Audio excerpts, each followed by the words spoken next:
Bhagavate Vasudevaya. Om Namo Bhagavate Vasudevaya. Om Om Namo Namo Bhagavate Bhagavate Vasudevaya. Vasudevaya.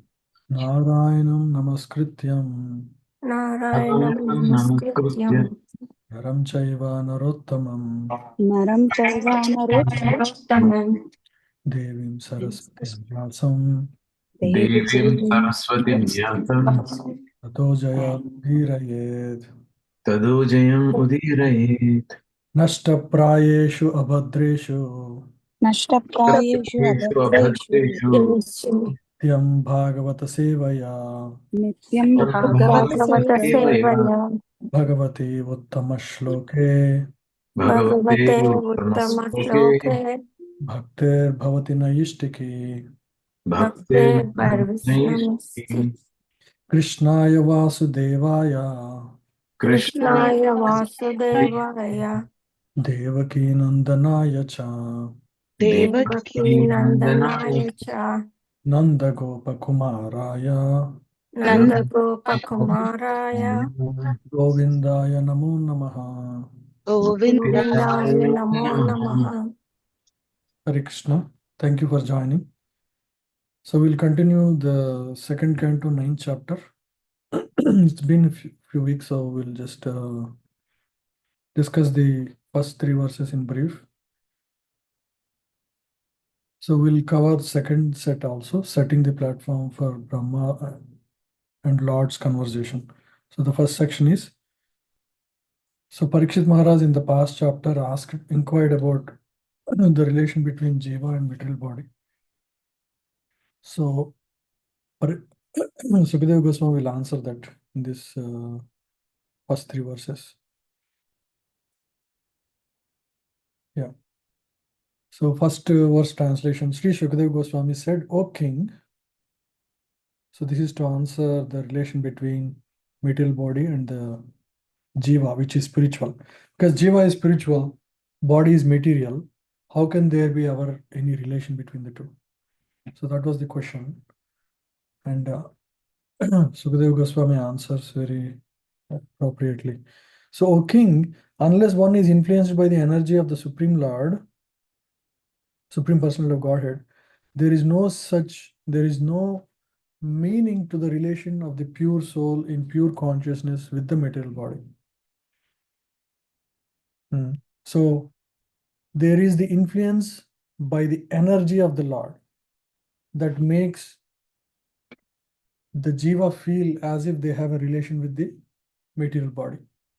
That relationship is just like a dreamer seeing his own body working. Yes, Chandra Prabhu, you have a question? Yes, sir. I think I probably missed this class, so I have a question. So what it essentially says is that if a person is not spiritually conscious, right, then there is no advantage of having the Paramatma inside you. The super soul inside you is not cannot do anything if you yourself are not spiritually motivated or conscious. Yes, yeah, correct. Okay. And so the potency, avidya potency of the Lord makes the jiva forget that they have any relationship. They are a soul. Oh, Braja Kripa Prabhu. Uh-huh. There is background noise. Yeah, okay. Yeah. So it is like this. When anybody goes through surgery, you are given a anesthesia. Suppose you are getting a abdomen surgery to get the baby out, for example, pregnancy. So the surgeon gives, there is this anesthesian who is like a PhD in anesthesia, not an ordinary person. Every surgeon will have an anesthesian who is only, going to care about what is the right amount of anesthesia so that the pain is not manifest. Similarly, for the Satchidananda soul to linger in the material existence is a very painful situation. It's not what it is meant for. It's intolerable pain for the soul to actually, continue in the material existence. But Maya Devi, illusory energy, is the in charge of that anesthesia, so that the jiva completely forgets about his relationship with the soul, completely his relationship with the Paramatma, and truly feels that he is the enjoyer in the middle world. Right? So that anesthesia, it's actually the energy of the Lord in the form of anesthesia that makes the jiva feel that they can exist in the middle existence. Otherwise, the soul has no way to relate to the middle existence, no way to happily be situated in the middle existence. Okay. Right? Yes. Yeah. Any question? No, Prabhuji. Sorry, go ahead. So, yeah. So Maya Devi is like a PhD in anesthesia. She knows exactly how to make the jiva to forget, so that they can, continue to exist in the middle existence. So, for example, the Jivan Muktas, like for example, when Lord Chaitanya was in the middle world, he would say, Yogaisham Nimishena Chakshusha Pravrasaitam Sunyayitam Jagat Sarvam Govinda Virahiname. So, for a moment of time, if we forget to see Krishna, for him, Krishna is always manifest. But for a moment when it is not manifest, he feels that it is like many yugas. That is the ideal feeling of a jiva when they are away from their home or spiritual world. That is the ideal feeling. But because of the anesthesia, which is our own making, basically our own desires manifest as the are taken into consideration to forget Krishna. We are able to survive in the middle existence happily. The so-called happiness in the middle world is that's why we keep this. The so-called happiness is also very short term in the middle existence for that reason. Yeah. Anyway, so it is like the relationship between the jiva and its body, physical body, is like a dreamer seeing his own body working in the dream. Suppose sometimes I used to have dreams that I have a bus to catch or a train to catch or a flight to catch, and I'm like stuck in the traffic and I'm struggling hard. This is a common dream a lot of people have, I heard. You are not able to make it and you are feeling so much anxiety. How would I ever, catch the train? And finally the misery, overtakes, and finally you miss the flight. And then you wake up, in anxiety, and then you feel that, oh, this is a dream. But when you are going through that anxiety, you feel like it is real, right? But actually, is that in the dream that you're thinking that you're missing this flight, is that any real? Yeah, it is real in terms of experience, but it is not really real. So our relationship with the middle body is also like that. Just because the soul is thinking through its subtle body in the dream that it has this experience of missing the train, and it feels that in the physical body also. You feel that anxiety in the physical, in your subtle body. Similarly, whatever happens because of our forgetfulness in the real world, through this body, the painful experiences are also like those dreams. There is no real relationship with the gross and subtle body for the soul, the spirit soul, right? So that is what Sukadeva Goswami answers here, right? So that relationship is just like a dreamer seeing his body working. Amazing, right? Yeah. Next verse. The illusion living entity appears in so many forms offered by the external energy of the Lord while enjoying the modes of material nature and the encaged living entity misconceives thinking in terms of I and mine. So the jiva, based on its desires in the mind, is offered various physical bodies, dresses, to live in the material world, right? And in each body, it thinks this is mine and I am this body, right? So we often hear the example of Indra, who was one time was cursed to become a pig in the material world. Because he is Indra in the previous life, he has that natural leadership qualities. He became a leader of the pigs. And he was, enjoying the leadership, and, he has a dozen followers. And one time, Narada Muni comes and asks him,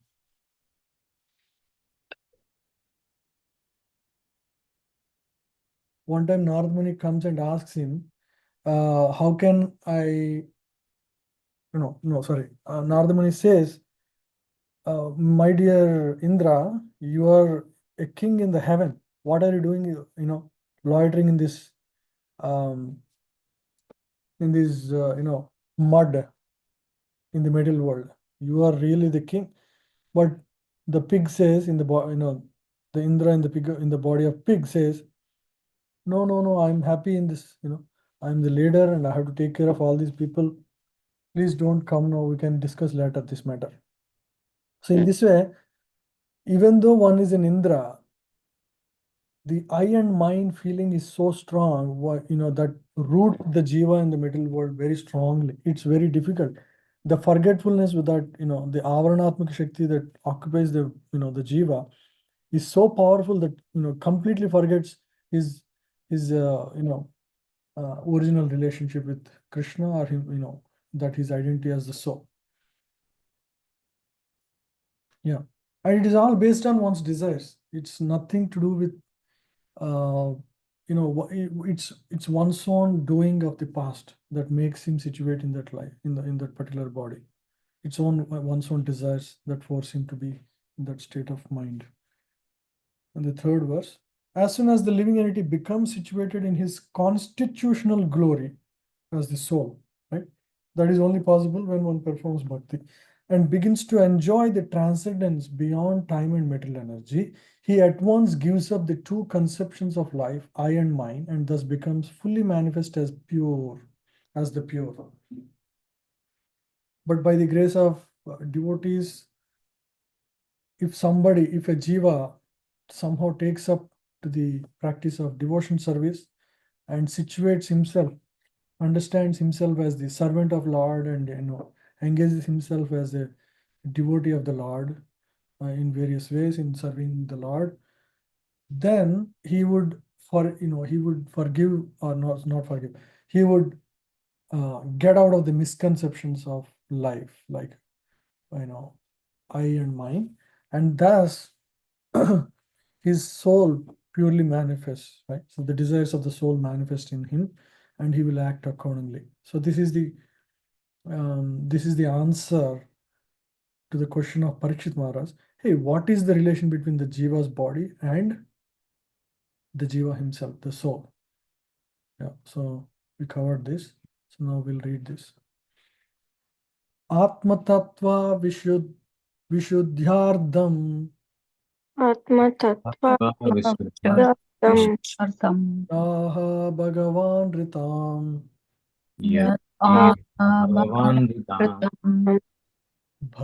Brahmane Dharshayan Rupam Brahmane Rupam Avyalika Vritadrita. Dhrata. Please read, anyone. O King, the personality of Godhead, being very much pleased with Lord Brahma because of his non-deceptive penance in Bhakti Yoga, presented his eternal and transcendental form before Brahma, and that is the objective goal for purifying the conditioned soul. So one time, Lord Brahma performed penances for 1000 celestial years. It is at the beginning of the creation when he was born on the lotus of the, emanating from the Supreme Lord's navel.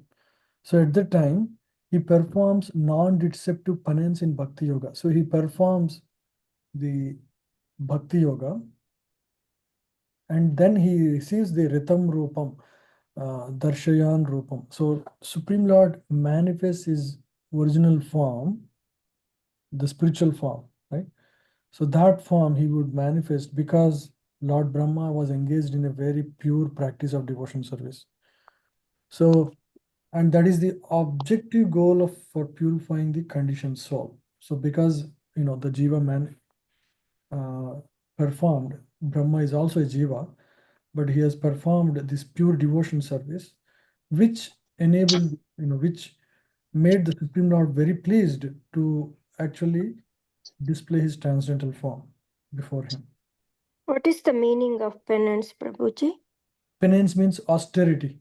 Austerity means basically, for example, we all have performed austerities like following the 4 regulative principles sincerely, right?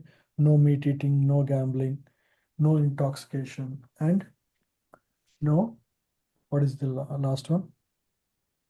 No meat eating, no gambling, No illicit intoxication, No illicit connection. no illicit connection. Yes. So these 4 are the basic Krishna conscious austerities. And besides that, we all vow to wake up early in the morning and perform basic devotion service like Mangalarti and chanting of the holy names, worship of the Lord, offering bhoga to Lord. Whatever you eat, you would offer first to the Supreme Lord in gratitude. So these are all, means and methods, and also you can some of these like waking up earlier, they're all austerities. Performing Ekadasi Vrata every 15 days. Right? So when you perform these austerities please the Supreme Lord because you are actually getting out of your comfort zone to please the Supreme Lord. That will please him. Is that clear? Yeah, thanks, Prabhuji. Anyone? Atma Tattva is the science of both God and the living entity. Both the Supreme Lord and the living entity are known as Atma. The Supreme Lord is called Paramatma, and the living entity is called the Atma, and the Brahma or the Jiva. Both the Paramatma and the Jivatma, being transcendental to the material energy, are called Atma. So Sukadeva Goswami explains this verse with the aim of purifying the truth of both the Paramatma and the Jivatma. Generally, people have many wrong conceptions about both of them.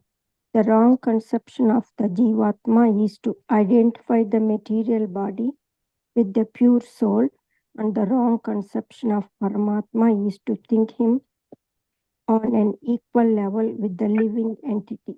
But both misconceptions can be removed by one stroke of Bhakti Yoga. Just as in the sunlight, both the sun and the world or everything within the sunlight are properly seen. In the darkness, one cannot see the sun, nor himself, nor the world. But in the sunlight, one can see the sun, himself, and the world around him. Srila Sukadeva Goswami therefore says that for purification of both wrong conceptions, the Lord presented his eternal form before Brahmaji, being fully satisfied by Brahma's non-deceptive vow of discharging Bhakti Yoga. Except the Bhakti Yoga, any method for realization of Atma, Tattva, or the science of Atma will prove deceptive in the long run. So because of ignorance, the Jiva forgets who he is and what is his relationship with God. So in that illusion, he thinks he is this body, material body, and he thinks God is like himself, right?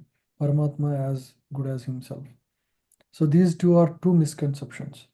But by purification, but through the performance of Bhakti Yoga, just like sunlight, when sunlight arises, our mind is like a dark dungeon, right? It has all the negative thoughts. Just like in the outside world, there is, darkness in the night.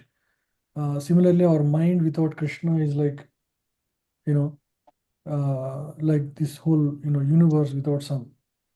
But as soon as the sun rises in the daytime, you can see who you are. You can see what is around. You can see the sun also, everything. So similarly, when Krishna enters our mind, it lights up the whole mind, and all the negative desires will go away, and then you can see who you are, and what is your relationship with Krishna, and what is the relationship with everything around here. Right? So Krishna is like the sunlight in our mind that opens up, all the darkness and doubts, everything, right? Yeah, please continue The here. form of the Lord manifested before Brahma is not one of the forms with which we have experience in the material world. Brahmaji did not perform such severe types of penance just to see a form of material production.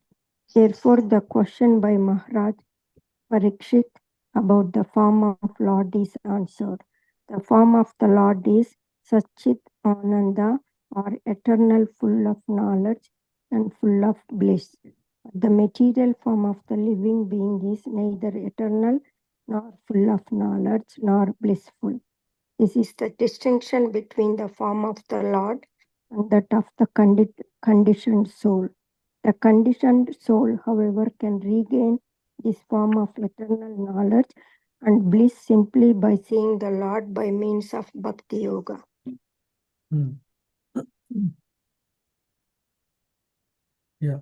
So the form of Lord is Satchidananda, full of knowledge and full of bliss. But the material form of the living entity is neither eternal nor full of knowledge nor blissful. So this is the characteristic difference between the two. And the conditioned soul, however, can regain his form of eternal knowledge and bliss simply by seeing the Lord by means of Bhakti Yoga. So by reviving our own love for Krishna, Bhakti Yoga, through Bhakti Yoga, one can regain his original form and knowledge.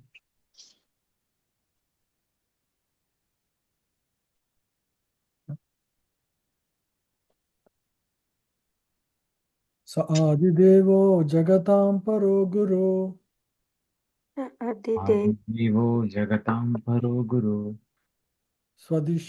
Swadishnayam Asthaya Sisri Sayekaiskshata. Sorry. Adinchayam Asthaya Asthaya Asthaya Sisir Sisakshaya Kshita that Amnajagachat Drishamatra Sammatam Tam Tamnatyagacchadrishamatra sammatam Prapancha Nirmana Vidhiryaya Bhavet. pancha vidhiryaya bhavet. Yeah, please read. Lord Brahma. Go ahead, Mata. Thank you, Brother. Lord Brahma, the first spiritual master, supreme in the universe, could not trace out the source of his lotus seat. And while thinking of creating the material world, he could not understand the proper direction for such creative work, nor could he find out the process for such creation. Purport by His Divine Grace A.C. Bhaktivedanta Swami Srila Prabhupada. This verse is the prelude for explaining the transcendental nature of the form and the abode of the Lord. In the beginning of Srimad Bhagavatam, it has already been said that the Supreme Absolute Truth exists in His own abode without any touch of the deluding energy. Therefore, the King of God is not a myth, but factually a different and transcendental sphere of planets known as the Vaikunthas. This will also be explained in this chapter. Such knowledge of the spiritual sky, far above this material sky, and its paraphernalia can be known only by dint of devotional service or bhakti yoga. The power of creation by Lord Brahma was also achieved by bhakti yoga. Brahmaji was bewildered in the matter of creation and he could not even trace out the source of his own existence. But all his knowledge was fully achieved by him through the medium of Bhakti Yoga. By Bhakti Yoga, one can know the Lord, and by knowing the Lord as supreme, one is able to know everything else. So Lord Brahma was the first living entity in the material universe. And he's considered Adi Guru because he is the one to propagate the knowledge from the Supreme Lord to the rest of the parampara. So, and he is also the first guru in our sampradaya, Brahma Madhva Gaudiya Sampradaya. That's why it starts with Brahma. Brahma is the original messenger. So through the performance of austerity, he gets the audience of the Supreme Lord, and Lord speaks the entire Bhagavatam in 4 capsule verses that will come in this chapter only. So the entire Bhagavatam was given to Lord Brahma in only 4 verses, and Lord Brahma digested it and further shared this knowledge to Narada, right? So he is the original spiritual master, and when he was born, practically there is no other living entity. So there is nobody, no other devotee association, or nobody, no other senior devotee to pat him and encourage him to perform devotion service. He is all by himself, and he is very very sincere. So he could understand the desire of the Lord. So he he was motivated to perform tapa. Actually, there is a Akashvani he hears where the next verse speaks about it. So first, before that, he is born and it's all dark, right? He was born on a lotus flower, and he would go back and forth. He would go to the stem of the lotus and come back. He doesn't know what is going on, and then he deeply thinks. That's when he gets the idea. Next verse speaks about it. So he understood his job. He was told, he was inspired from within to create the material world, but to do that engineering work, he doesn't know what are the tools, what are the methods to follow. These tools are all subtle, basically in the mind itself. So he doesn't know all those details. So that's where this verse ends. But all that Brahma has gained is through devotion service to the Supreme Lord. So all the skill to create the engineering work is manifest in Brahma by his devotion service to the Supreme Lord. So that is the most interesting part. The power of creation by Lord Brahma was also achieved by Bhakti Yoga. So Brahma was bewildered in the matter of creation. He could not even trace his own existence, but all the knowledge was fully achieved by him through the medium of Bhakti Yoga. So that is the potency of Bhakti Yoga. So Bhakti Yoga also manifests the knowledge for the process of creation in the beginning to Lord Brahmaji.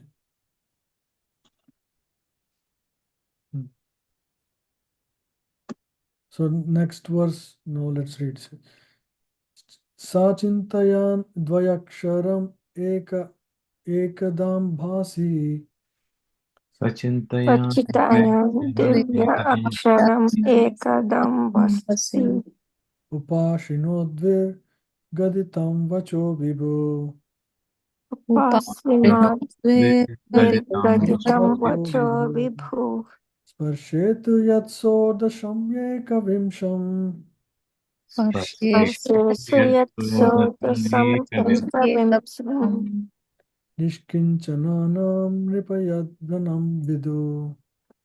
Nischananam Then Vidhu.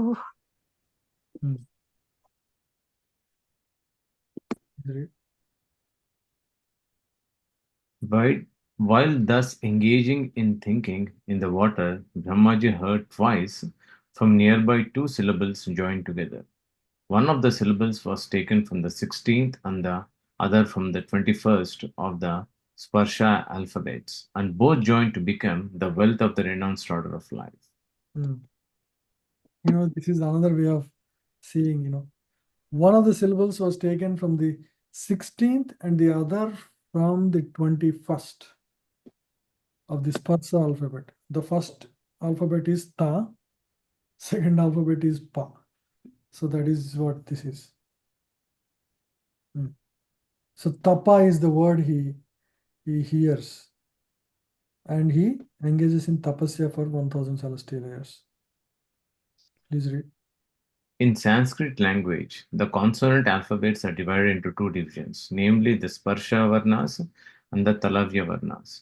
From Ka to Ma, the letters are known as Sparsha Varnas, and the 16th of the group is called Ta, whereas the 21st letter is called Pa. So when they are joined together, the word Tapa or penance is constructed.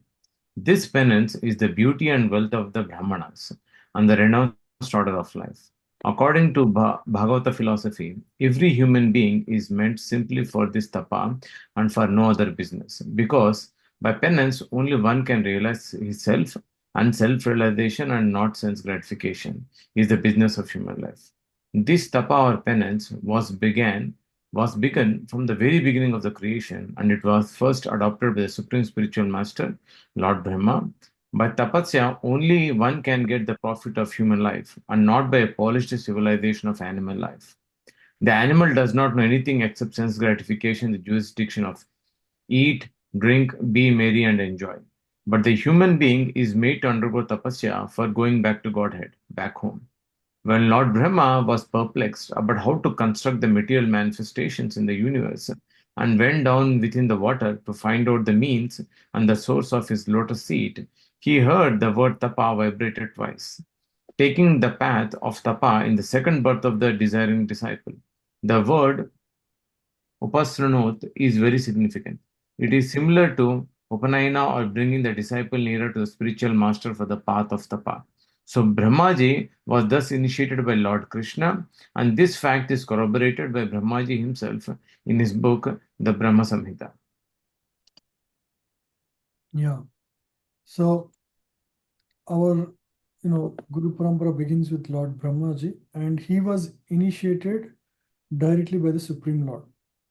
So that's why our Parampara starts with the Supreme Lord, and Supreme Lord instructs Lord Brahma, and Lord Brahma instructs Narada from Narada to Vyasa, from Vyasa to Madhva. So in that way our chain continues. And another important point to note here is, by tapasya only can one get the profit of human life, and not by polished civilization of human life. This is very significant.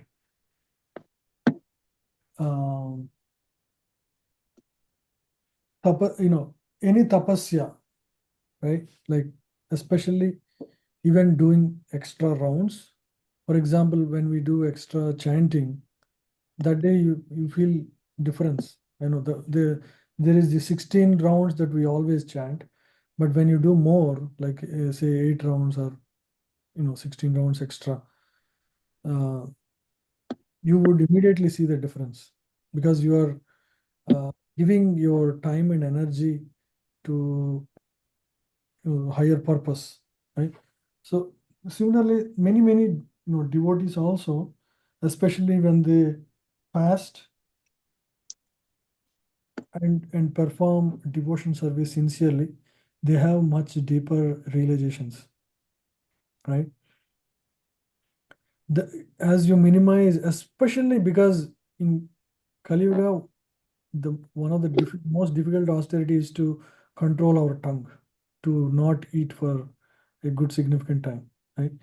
But when you control that, you would grow very spiritually, very strongly, very soon.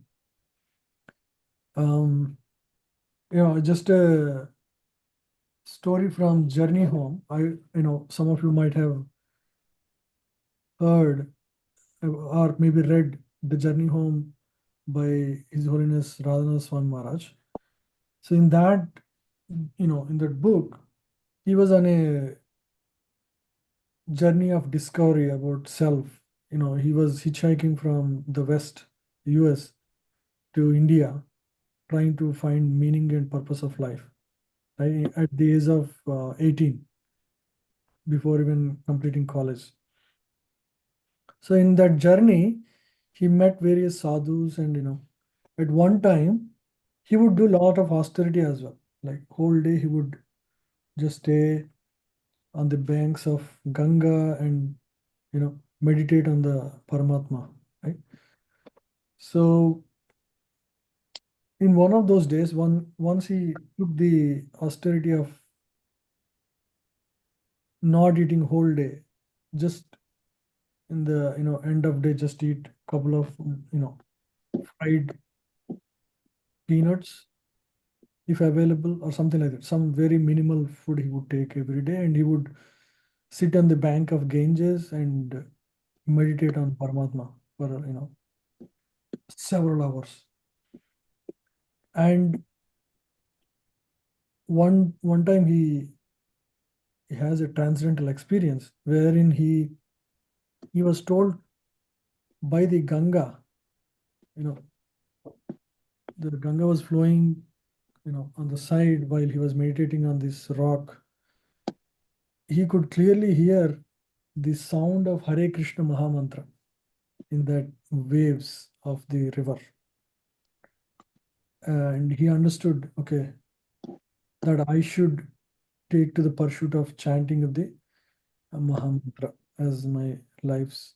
In a way, Ganga Mata is initiating him, at the time. But later on, he might meet Srila Prabhupada, and he hears the same instruction again. The devotees are chanting the holy name, and the same exact sound he would hear again, and he was confirmed, yeah, this is the path for me, and that's how he picks up, the bhakti yoga. So what I'm trying to say is, when you perform austerity, the realizations will be deeper. Recently Vrajvihari Prabhu was here. He would tell that when he, especially in the morning, when he goes to the, he would every day morning, he would go in the nature and walk. And nowadays he's only eating once a day, in the afternoon, and then that's it. Whole day he would just not eat anything, just drink water, and the body feels hunger, but the hunger is, for a short time. He understood that this is just a mind's game. Once he's able to tolerate, the body is able to withstand. And the next day, in the morning, when he's chanting with some, weakness and hunger, his chanting is much deeper, and he would get wonderful realizations to pen down. He's an author. He gets a lot more ideas on how, uh, on his service of writing, right? His relations get deeper and deeper with the amount of austerity he performs, he says. So in a way, you can see, when you perform austerity, it has net effect, on your growth spiritually. So without tapasya, without extraordinary, tapasya, nobody has seen transcendental realizations, so whatever we do is the basic we know, chanting 16 rounds, morning, waking up and performing Ekadasi. But if we can do anything more, either by chanting more, or even, especially controlling tongue, if we can do, you will grow very fast. Okay. Yeah.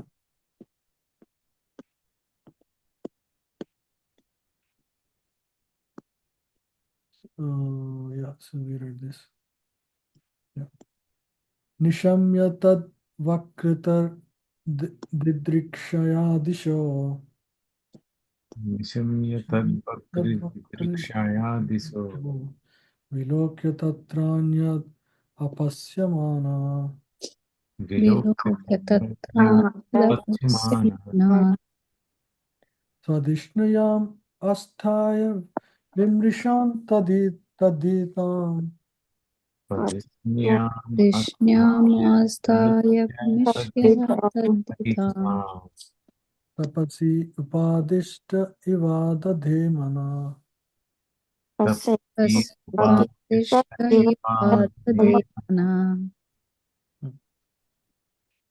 Please read. When we heard the sound, when he heard the sound, he tried to find the speaker, searching on all sides. But when he was unable to find anyone besides himself, he thought it wise to sit down on his lotus seat firmly and give his attention to the execution of penance as he was instructed. Purport by His Divine Grace A.C. Bhaktivedanta Swami Srila Prabhupada. To achieve success in life, one should follow the example of Lord Brahma, the first living creature in the beginning of creation. After being initiated by the Supreme Lord to execute tapasya, he was fixed in his determination to do it. And although he could not find anyone besides himself, he could rightly understand that the sound was transmitted by the Lord himself. Brahma was the only living being at that time because there was no other creation and none could be found there except himself. In the beginning of the first canto, in the first chapter, 5 verse of the Srimad Bhagavatam, it has already been mentioned that Brahma was initiated by the Lord from within. The Lord is within every living entity as a super soul, and he initiated Brahma because Brahma was willing to receive the initiation. The Lord can similarly initiate everyone who is inclined to have it.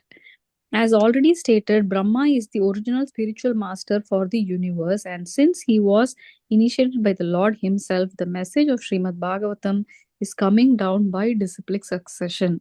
And in order to receive the real message of Srimad Bhagavatam, one should approach the current link of spiritual master in the chain of disciplic succession.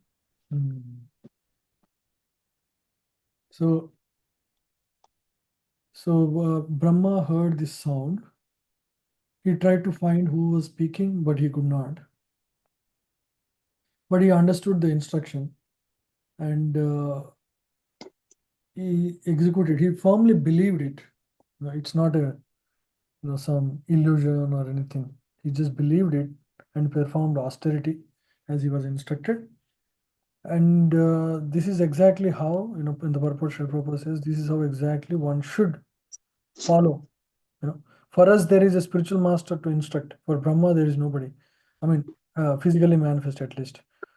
But he followed the instruction. When you follow the instruction of spiritual master, the everything will be revealed. After being initiated by the Supreme Lord to execute tapasya, he was fixed in his determination to it, and although he could not find anyone besides himself, he could rightly understand that the sound transmitted by Lord himself. So he understood it is by Lord and he followed it. Yeah, in this way he was initiated. Right? The message of Srimad Bhagavatam is coming down by the disciplic session. In order to receive the real message of Srimad Bhagavatam, one should approach the current link of the spiritual master in the chain of disciplic succession. So one should only hear from bona fide source, because this whole message is coming in a line of teachers, starting with Lord himself. Divyam Sahasrabdam Amoga Darshano Divya Sahasram Amoga Darshanam Jita Nilatma Vijito Bhayendriya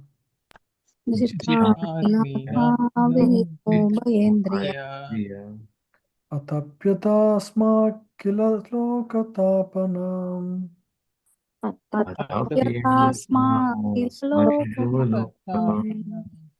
Tapas Tapiyam Stapatam Samahita. Tapas Tapiyam Stapatam Samahita. Yeah, so now you will have darshan. Yeah, please read. Translation: Lord Brahma underwent penances for 1000 years by the calculations of the demigods. He heard this transcendental vibration from the sky and he accepted it as divine. Thus, he controlled his mind and senses, and the penances he executed were a great lesson for the living entities. Thus, he is known as the greatest of all ascetics. So Lord Brahma underwent penance for 1000 celestial years, not so his lifetime is very, very long. In that, it's like a 4 to 11 trillion years. In that, 1000 celestial years, which is a big number in our calculation, but in his lifetime, it is a minor number. It's not a big number. In any case, he heard this transcendental vibration from the sky, the ta pa, and he accepted it as divine, right? And thus he controlled his mind and senses, and the penances he executed were a great lesson for the living entities. Right? So thus he is known as the greatest of all ascetics. Yeah, continue, Prabhuji. Purport. Lord Brahma heard the occult sound tapa, but he did not see the person who vibrated the sound. And still, he accepted the instruction as beneficial for him. And therefore, he engaged himself in meditation for 1000 celestial years. 1 celestial year is equal to 6 to 30, 12 into 1000 of our years. His acceptance of the sound was due to his pure vision of the absolute nature of the sound. And due to his correct vision, he made no distinction between the Lord and the Lord's instruction. There is no difference between the Lord and the sound vibration coming from him, even though he is not personally present. The best way of understanding is to accept such divine instruction, and Brahma, the prime spiritual master of everyone, is the living example of this process of receiving transcendental knowledge. The potency of transcendental sound is never minimized because the vibrator is apparently absent. Therefore, Srimad Bhagavatam or Bhagavad Gita or any revealed scripture in the world is never to be accepted as an ordinary mundane sound without transcendental potency. One has to receive the transcendental sound from the right source, accept it as a reality, and prosecute the direction without hesitation. The secret of success is to receive the sound from the right source of a bona fide spiritual master. Mundane manufactured sound has no potency, and as such, seemingly transcendental sound received from an unauthorized person also has no potency. One should be qualified enough to discern such transcendental potency, either by discriminating or by fortunate chance. If one is able to receive the transcendental sound from the bona fide spiritual master, his path of liberation is guaranteed. The disciple, however, must be ready to execute the order of the bona fide spiritual master as Lord Brahma executed the instruction of the spiritual master, the Lord himself. Following the order of the bona fide spiritual master is the only duty of the disciple. And this completely faithful execution of the order of the bona fide spiritual master is the secret of success. As shown by Lord Brahma himself, the original living entity in the material existence. This is the summary of the entire purport we read so far. Following the order of the bona fide spiritual master is the only duty of the disciple. And for us, especially, the instructions of our immediate spiritual master, which are also corroborated 100% with the instructions of Srila Prabhupada. So following the order of the bona fide spiritual master is the only duty of the disciple, and this completely faithful execution of the order of the bona fide spiritual master is the secret of success. And before that, it is mentioned that there is no difference between Lord and the sound vibration coming from him, even though he is not personally present. The sound is most important. Vani and Vapu, right? Vapu is an optional thing. Vani is the important thing. And yeah, so Brahma himself, being the first living entity, has performed Bhakti Yoga, has shown a very good example.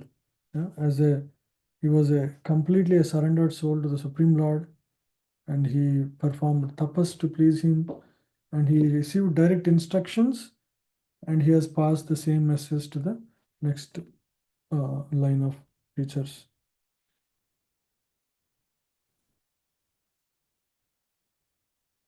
Please read, Prabhuji.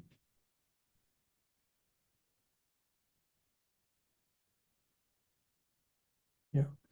The Lord's order descends in disciplic succession through the bona fide spiritual master, and thus execution of the order of the bona fide spiritual master is factual control of the senses. Right?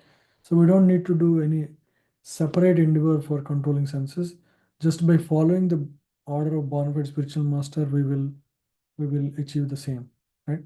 Such execution of penance in full faith and sincerity made Brahmaji so powerful that he became the creator of the universe. And because he was able to attain such a power, he is called the best amongst all the tapasvis. So whatever power that Lord Brahma has achieved is because of his sincere performance of austerity to please the Supreme Lord. That execution of penance is what gave him all the power to run this entire creation. Right?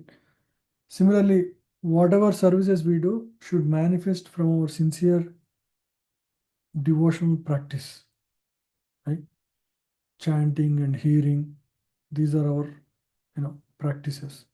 Whatever we do in that will manifest as the energy for performing devotion service outside, whether it is preaching or cooking or serving, anything. So tapas is the force behind the devotion service to please the Supreme Lord. Yeah. So just by performing devotion service to the Lord Brahma achieved the highest perfection and the power to perform his duties. Okay. So this next section onwards is a different topic. So until now, it is setting the ground for speech between Lord Brahma and the Supreme Lord.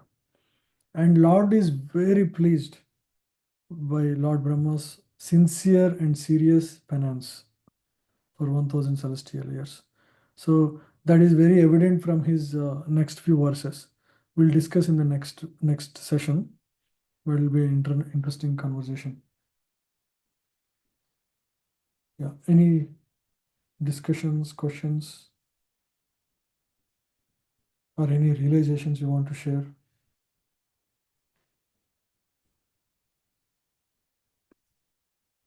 One thing is very noticeable, that though nobody was there, Brahma was determined to follow the instructions. That is very amazing. With so much help and support and all that, at least I'm struggling to follow all alone, following the Same instructions. here, Mataji. You are not alone. Yeah. It's so inspiring, actually. Because Lord Brahma is very sincere, So he heard tapa and underwent Australia for 1000 celestial years. Imagine. Yeah, just it could be a prank also, right? But he really, took it very seriously. Because there is no person there, it could be imagination, right? But he took it very seriously. And he underwent austerities for 1000 celestial years. True. Everything manifest after that. Anyway, so in the next version, next set of verses will be very interesting. He will have darshan of Vaikuntha, and he actually sees aeroplanes and all. You will all, whatever is described in our, Vedic scriptures is all here. And the next few verses we'll understand the position of Vaikuntha and all. Okay. So see you all next week. Thank you all for joining. Thank you, Prabhuji. Hare Krishna. Hare Krishna. No. Krishna. Jai.